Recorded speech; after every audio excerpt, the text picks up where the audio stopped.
Ouais l'équipe, salut à tous, j'espère que vous allez bien. On se retrouve pour la petite vidéo d'avant-match demain soir à partir de 21 h sur RMC Sport 1, mais aussi sur la chaîne Téléfoot en direct du stade Red Bull Arena, RB Leipzig, Paris Saint-Germain, match comptant pour la 3e journée de Ligue des Champions.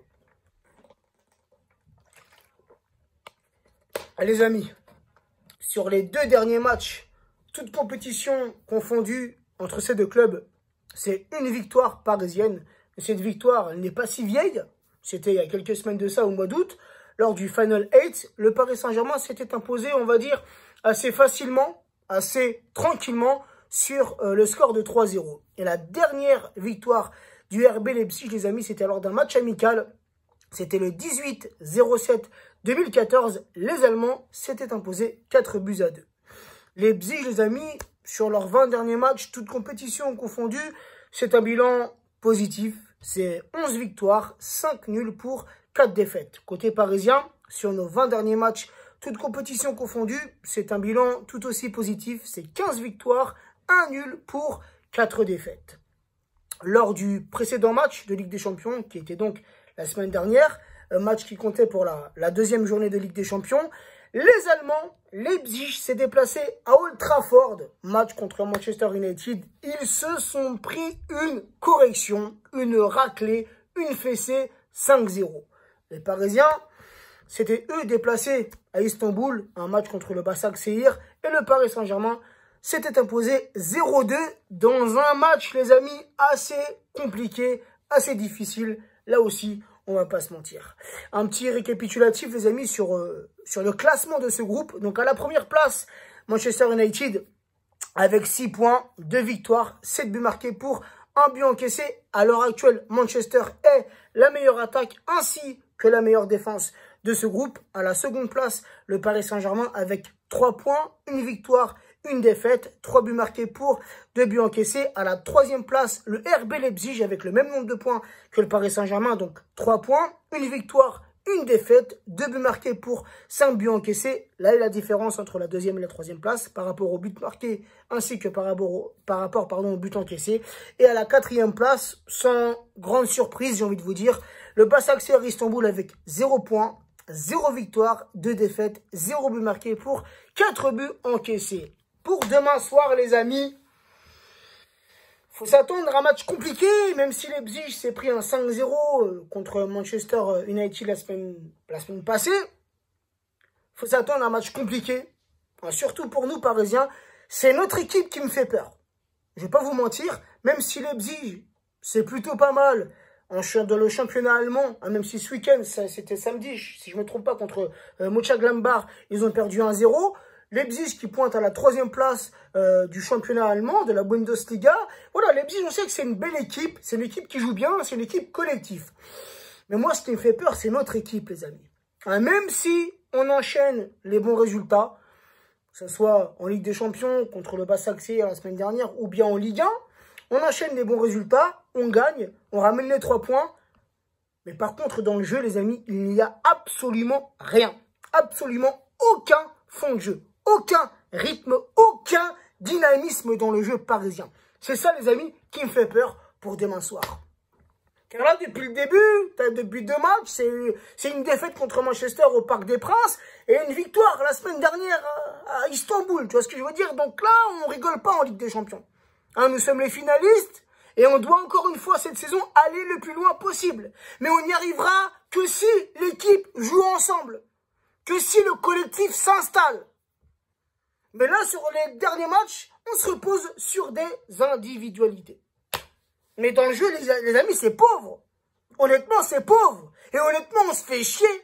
Surtout en Ligue 1. On a gagné contre Dijon, ok. Là, on a gagné contre Nantes, ok. Mais tu vois, dans le jeu, il n'y a rien de palpitant dans le jeu.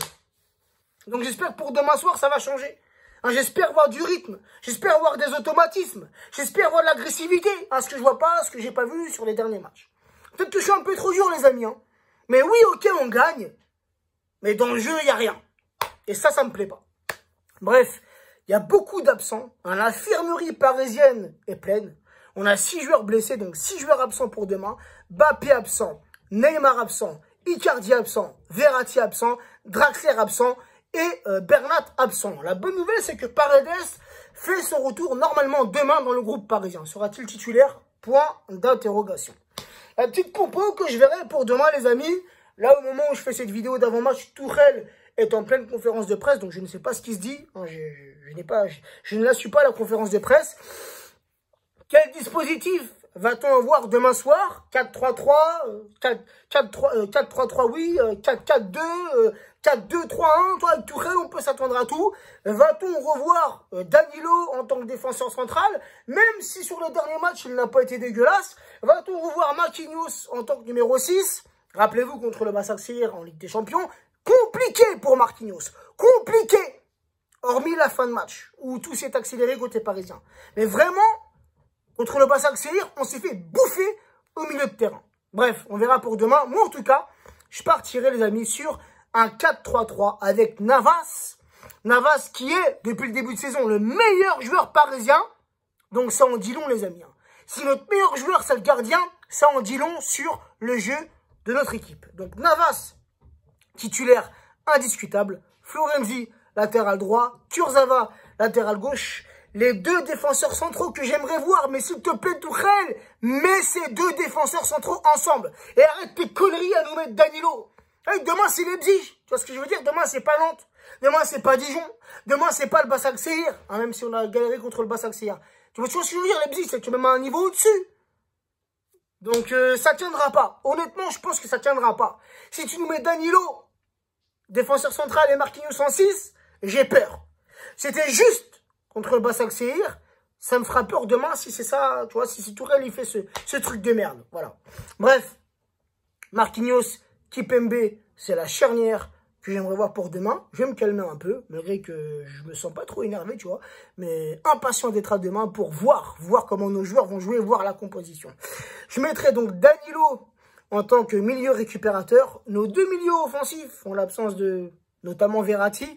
Je mettrai Rafinha associé à Herrera. Et offensivement, les amis, en l'absence du trio offensif, avec la blessure, comme je l'ai dit, de Ney, Mbappé, Icardi, je mettrai Keane en numéro 9, Sarabia, ailier gauche, et Di Maria, ailier droit. Donc, les gars, vraiment, hein, j'espère que vraiment nos Parisiens vont être concentrés pour demain.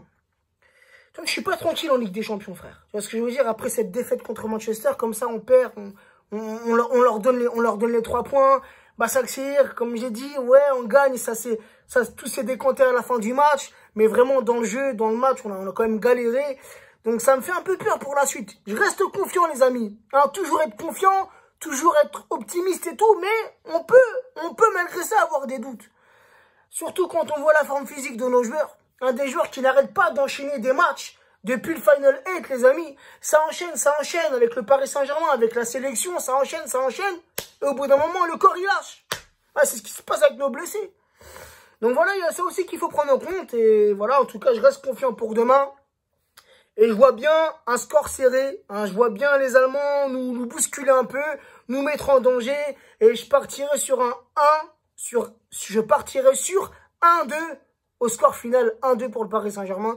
N'hésitez pas, les amis, en commentaire à me donner votre compo et votre score. Voilà, sur ce, bonne soirée à tous.